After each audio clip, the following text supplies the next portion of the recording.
Nigerians. Douglas Emeka Oko remains the name, and providing complex neurosurgical care with the underpinnings of safety and quality remains the game. So today's story is about a 61-year-old gentleman who for the last few years progressively has developed really bad low back pain and difficulties in working with cramps in the legs, numbness in the legs, and he's now bent forward a little bit. Okay, this man has degenerative wear and tear in the spine, as you can see from the images. So basically, that's an image cutting him into slices in his middle and going from side to side, that one there.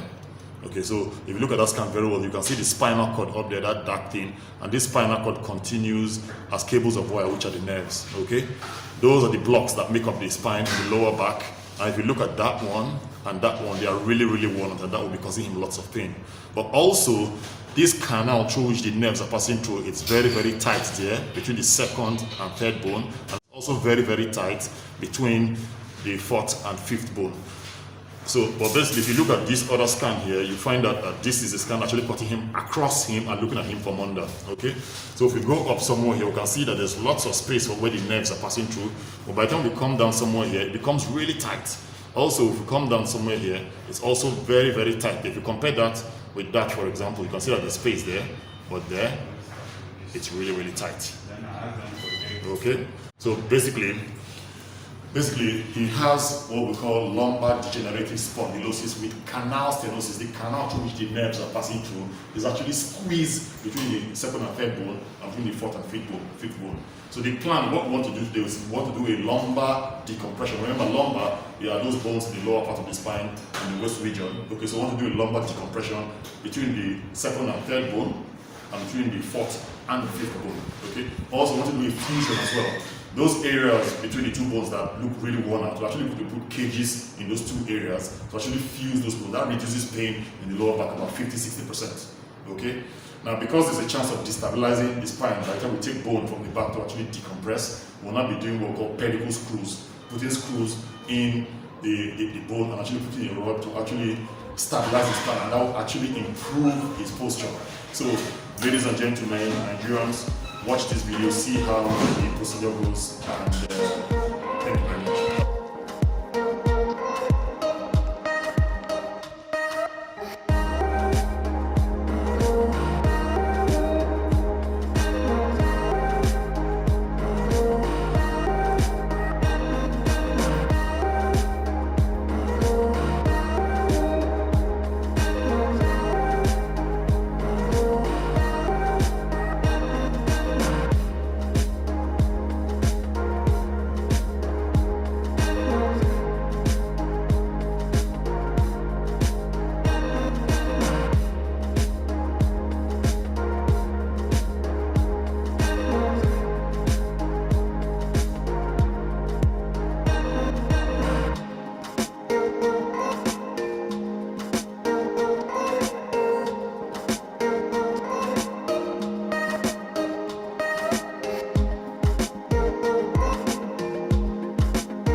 despite the significant weaknesses, inefficiencies within the Nigerian healthcare space, you have private healthcare players who are bridging the gap.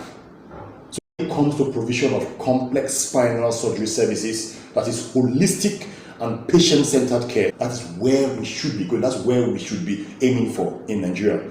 Now, when it comes to provision of such kind of services, it is not just about having the technical skills intraoperatively in the theater, but it's about how you actually prepare for the patient before the operation, pre-operative care. What you do in theater, especially in terms of the issues of sterility, of having the hardware and having the capacity in terms of the staff that can work together, and definitely the post-operative care, which we fall down very badly in Nigeria.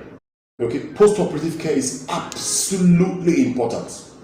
So basically, despite the fact that we've been struggling with healthcare in Nigeria for the last 40 odd years or so, there are actually great moves, and we are actually trending and moving forward and moving upwards in terms of the capacity to actually deliver such services. In terms of capacity, we talk about the competence of the staff. In terms of when we look at things like the non-technical skills of leadership, management, communication skills, team working skills, ability to empathize with patients. We'll continue to build up because people, the Nigerian patients, are worth it. Thank you. Cheers.